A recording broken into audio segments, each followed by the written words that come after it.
It's true, I desperately need a job. Just got a call back from a job I applied for at a library. Felt like a long shot after the interview, but you made deja vu again. But what's deja vu when it's accurate? I remembered him saying the same thing when I applied for the same job like 3 or 4 years ago. But we'll put you in our file for our next hiring. Yeah, right. I never got a call back from that first time. Nice line. Erna Ferguson, I think Erna Ferguson would be ashamed of you. I think she would say, how has your mind grown so closed? You dishonor my name. I would never have donated my house to be a library in my will upon my death if I had known that such close-sighted, obtuse people would be running it now. And her grandfather, Franz Huning, builder of Huning Castle, he would have also been embarrassed. But he was racist, so... But Erna Ferguson, she's the one that counts. Anyway, I'm not saying everybody who ever sees any of these videos should chat it up with the Erna Ferguson employees about how cool I am and how they missed out on hiring me. But that would be funny if a bunch of people did that. I would laugh. We've looked at all the books in the front room. It's a fact. We've looked at all the books in the hallway. Except classic books. The old children's picture books. You know, I was also holding off on these because I thought this would be a fun one to do with the kids, you know. But I could do a video like that with them anytime. But they've just stalled forever and never done it. So the only video I've ever made with one of my kids was that one where Anodyne talked about some of her favorite books. And I thought that was fun. What if I'm just crying through this whole video? Wistful. Like, you might be saying, who's asking for this video? No one wants you to look at a bunch of kids' books. What, do you think people are going to go out and read these? Maybe if they have young children. Also, this is a portrait of a complete book collection, so... Okay, it looks like I've taken out about half, not quite half, but all of the smaller, more soft-covered books. Maybe this will be a 2-video thing, or more. Here we go, we're gonna look at a bunch of kids' books. And you know, I think such a look might not be wholly without merit, you know? These are also the only kids' books that survived the purge when I pared it down from 11,000 to a few thousand books. Our last move. You know, all my kids have been hitting those older ages. My youngest kid is 12 and is the least readery of the bunch. She has read the Hunger Games books, and she does read some things. I suppose the first one of my kids that had a kid and asked for these books, I would just give them to them. Here you go.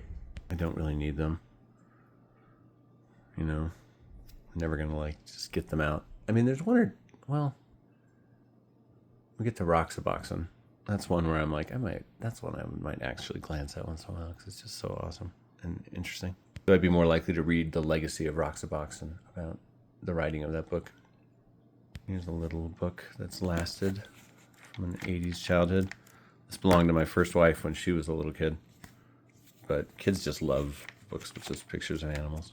If you can teach them some stuff about pets, that's good too. When you choose a pet, you must learn how to care for it. I remember reading this to my kids.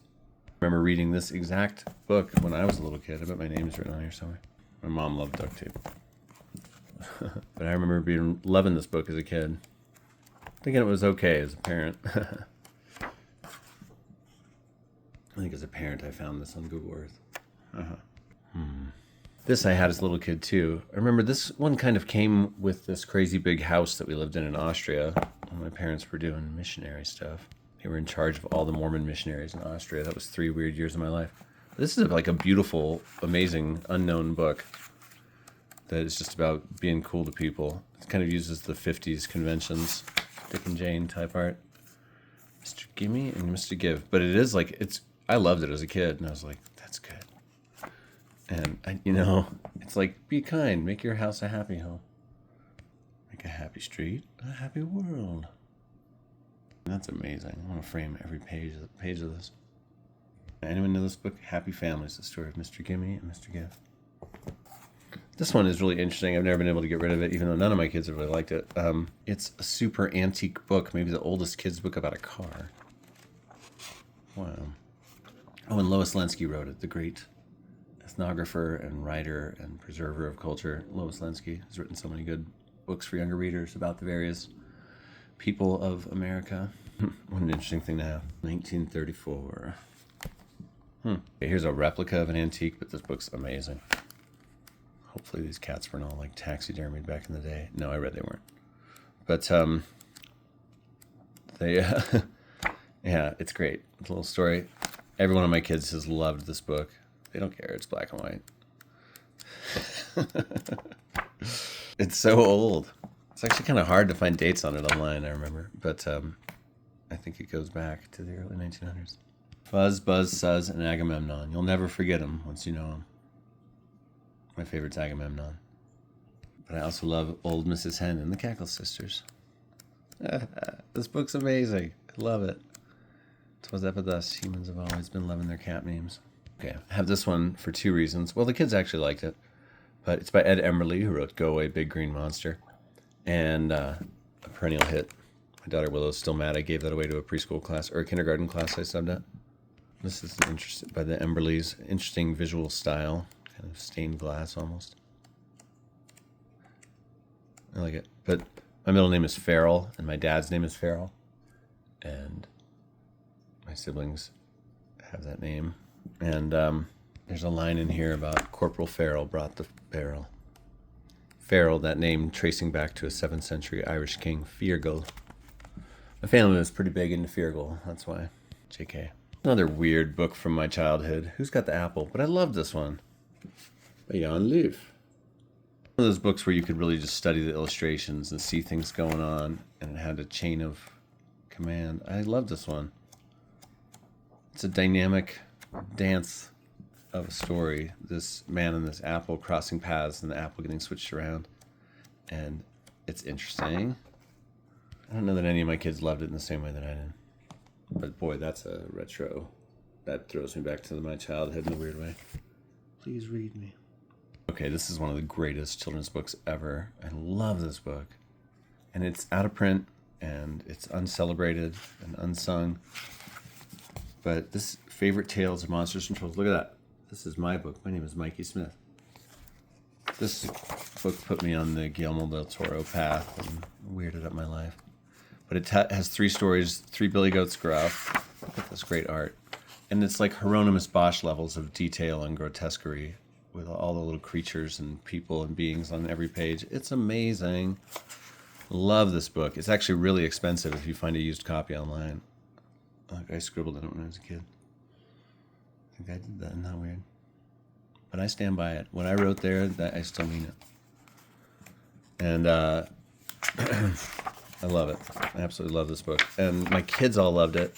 And I kind of turned it, when I would read it to them, to all 4 of them, into like a radio play almost. I did voices for all of them and had creepy voices for these trolls in this one. And they loved it. But I love fairy tales, and I love the art of this. And this one's a hit, I'll tell you. If you have children in the single digits, get this and warp them in a cool way, maybe. Retold by George Johnson, illustrated by John O'Brien. Excellent, excellent work. Dr. Seuss, what a ride. If you have small kids, you know that Dr. Seuss has a lot of filler. He's not all killer, very much filler. His best ones are so good, even if you can kind of pick them apart on a narrative level sometimes.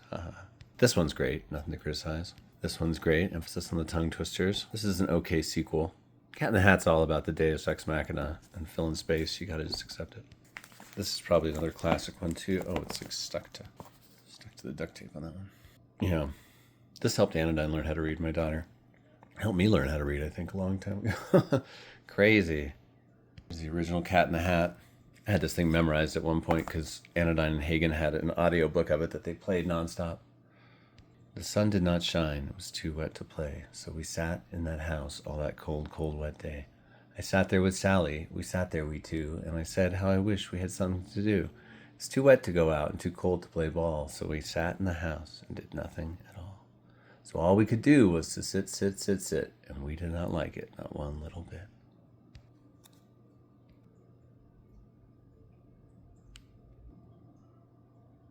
Yeah, spent a lot of time with these books. And Dr. Seuss really is fun, and he is liberating, and I can't imagine a children's landscape world without the guy.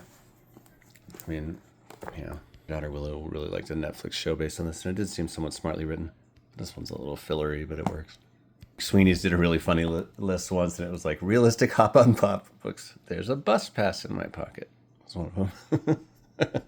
Hop on pop. Here's another one I remember learning to read with, and my kids used it too. Yeah, but remember my younger sibling, then brother, now sister, convincing us all that then he had learned to read. Haha, lies. Just by memorizing this book. Funny. The simplest Seuss for youngest Seuss. It wasn't too long after. My sibling, interestingly, learned to read in German first before English because we were living in Austria. I think this was the very copy we had. This one's been around. It's crazy. The kid's book can last. That's a nice chunk of Dr. Seuss books right there. Babar. You know, I've never loved Babar. I did when I was a little kid. But as a parent, I'm like, you're making me read cursive. Not this one, but some of the original ones. And also, it all has the faint whiff of colonialism around it. A French saga of Africa and African animals. But, you know, the illustrations are charming enough, I suppose. I used to have these, like, Arby's toys of all of them. Oh, my gosh, look at that. That's from my sister who died. A book plate from her collection. Wow. I used to have so many books with that in it, but I haven't seen one of those for years. Look at that. Oh, Leanne Smith. And then when it was my daughter's, I wrote her name at the front of it because my daughter's full name is Anodyne Leanne Smith. History, folks. I remember when I named my daughter after my sister, people were like, you would name your kid after a suicide? Isn't that cursing and condemning them to go down that same path? But I'm like, well, that's not what just my sister was. She had like some faulty brain chemistry.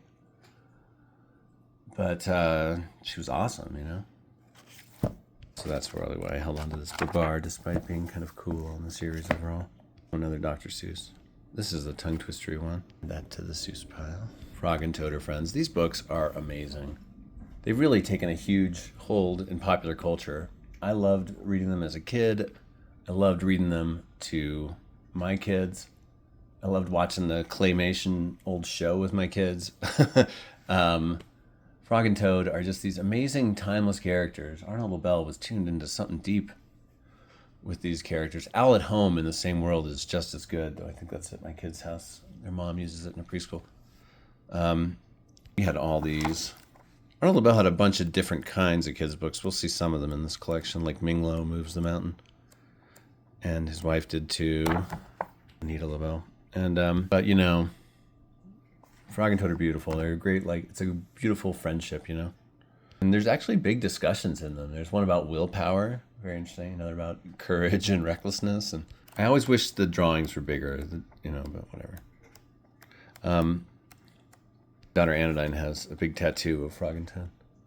Okay, another Dr. Seuss, the Foot book. He did like one of these for every body part, basically. And, you know, whatever. Kids are dopes. They'll eat up anything. Write a book about feet. There you go. I've heard Quentin Tarantino likes this one. Tarantino is such, like, I can't believe him in the news lately, insulting all these talented actors and people. I think it's got to be that he has an Israeli wife and that Paul Dano was critical of Israel and attended a pro-Palestinian fundraiser. Why would you just go out of nowhere to insult actors that have been in, like, your supposed friends' movies?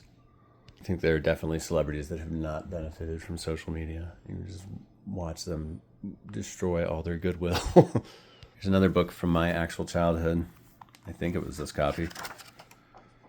Velveteen Rabbit. This was like loomed large in my childhood. I read this a lot. It's just different. It was a different way to grow up pre-internet, pre-everything. You just had limited numbers of media, books, certain movies that your family owned. And you watch those. I remember a time in my reading life when this was like, I was all about this book. This is like my favorite.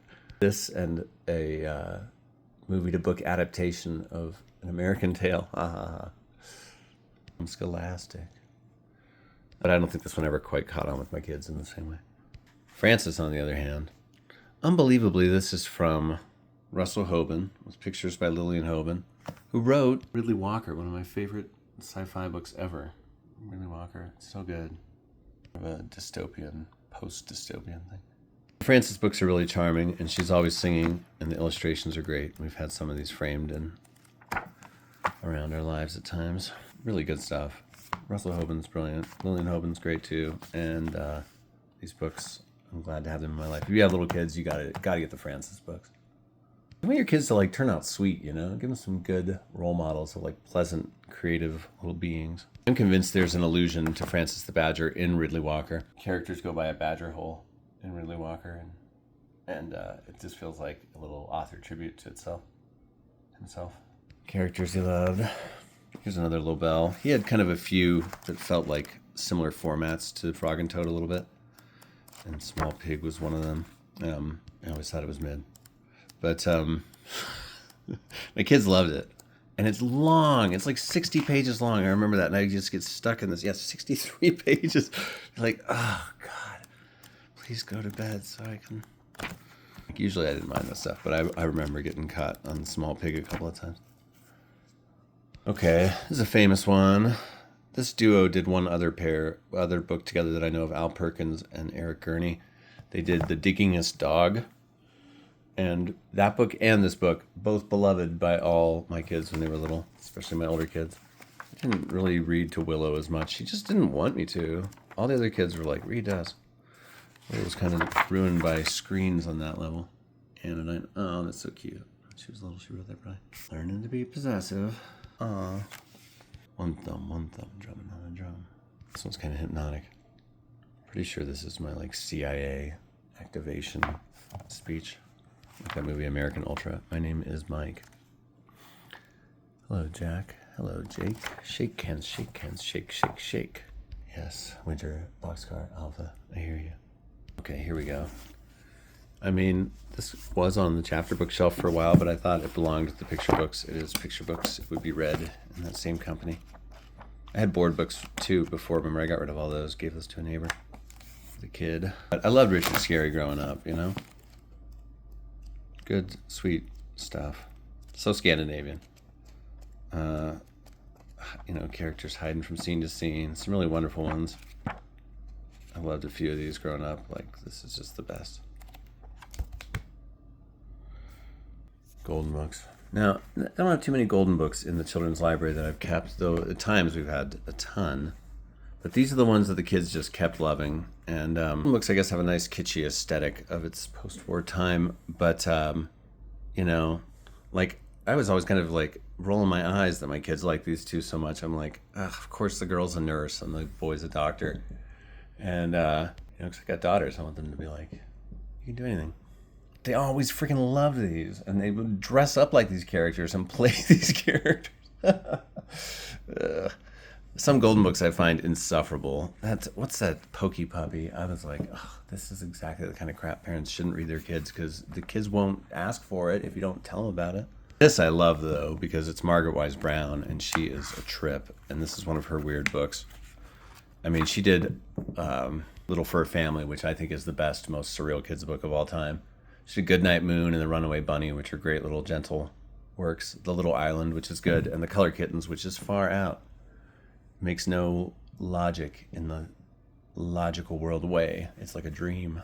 The kittens create every color, and that's where all the colors came from. But they already like these colors. Wait, what's going on? It's a paradox.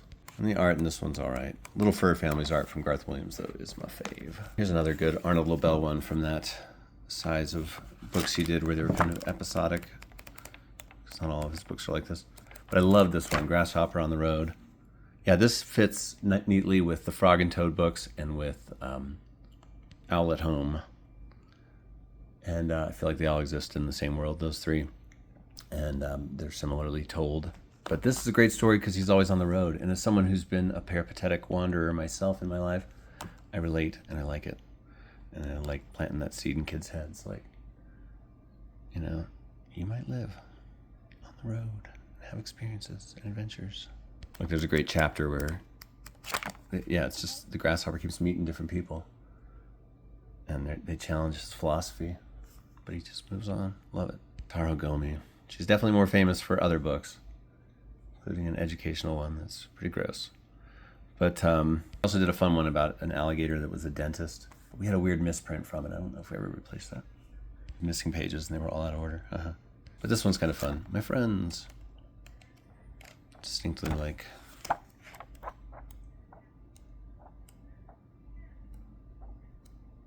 Yeah, it's great. It's fun. It's good. Kids really liked it. You know, why does a kid like something and not something else? You know, teaching about friends is nice. Oh yeah, she learns to do all these different things from her different animal friends. That's why this book was a hit. Any book about animals, a little kid that loves animals will love. Ming-Lo Moves the Mountain. This one was very popular too, and it's a weird, different one from Arnold Lobel. You know, not like his Frog and Toad ones. It's like an old folk tale. So that's cool. Or it's like a fake old folk tale, as if it's a folk tale. Why did this appeal to the kids? I think it's very fairy tale-like in its structure, maybe. 7 in 1 Blow. This is another one from my childhood. Look at this thing. As an artifact from the early 80s, Scholastic. Probably brought home from a book fair by one of my siblings. Or me. But I always love that one, 7 in 1 Blow. Who doesn't love a picaresque rogue, a clever fellow? Here's by Jack Kent. I had some other things he illustrated. Millions of Cats. This one's interesting. This was popular with my kids too, but it's a really old book, a facsimile. It's water damaged, but here we are. We still got it. Wanda Gag. And, you know, it's fun. It doesn't make sense. How are the cats eating up all the blades of grass? Come on. No, I'm just kidding. Maybe that's part of what art is about at a young age, introducing you to just thinking about stuff different, you know? I really do think if you don't flex those imaginative abilities when you're young, you're like, it's going to be harder later.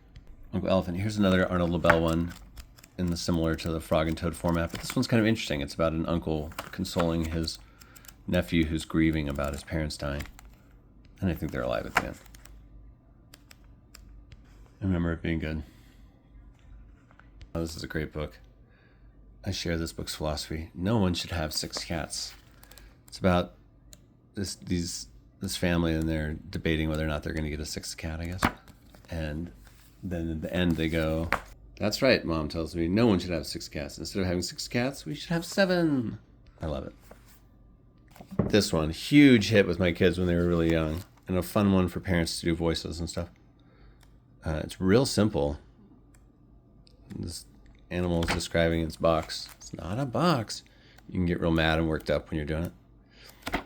Here's one, like, why was this a hit with my kids? What? The judge? This whole picture book is a courtroom scene. I think they like the rhyminess of it. The Zemox on the Calicut. Yeah, they love this book. And it was kind of fun to read. There's an adult undercurrent through it. These women are ladies of the night. I mean, this one's a classic. It is good. Whatever. It's good. And the movie based on it is really cool. And the book is really artful the way it's laid out. Ugh, water damage. That's the thing with little kids' books. They could have poured gravy all over these things. So distinctive, you know. But what's neat is that, you know, here's the kid in the real world, and he's in this little box, but the box gets bigger as his imagination grows and grows and grows and grows and takes over the whole book, and then begins shrinking back. And there's just really neat symmetry and variety, and of course the art is iconic. Pretty good. Kids liked it all right, you know. I'd say it was in their top 25, but not their top 10. Maybe just their top 50. But this one was a big hit. Same creative team, I believe, Arlene Moselle and Blair Lent, who did How the Sun and Moon Were Brought Back to the Sky. But this one's got some great folklore. The Wicked Oni. Yeah. Gotta love a retelling of a classic work, you know? Like, it's good stuff, keeps kept alive, you know? Here's that Crocodile Dentist one. Guess I found a copy of it.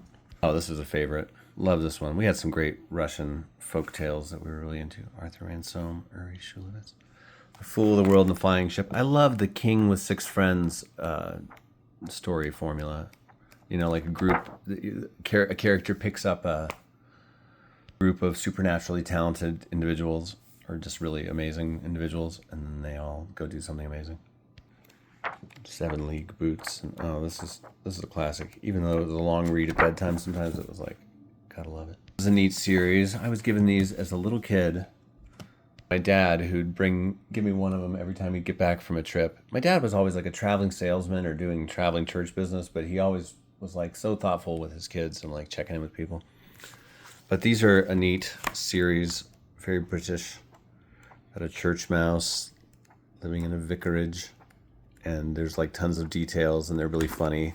The cat is friends with the mice, and there's a larger story, like their roof is always getting destroyed, or they're getting swept downstream, or like, these are great. I love these. I don't think any of my kids really loved them in quite the same way I did as a kid, but I do remember Anodyne liking them though, and I think Hagen when they were kids, maybe Snora.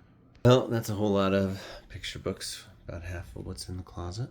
I'll look at these next, and then, whatever, the earth will keep turning.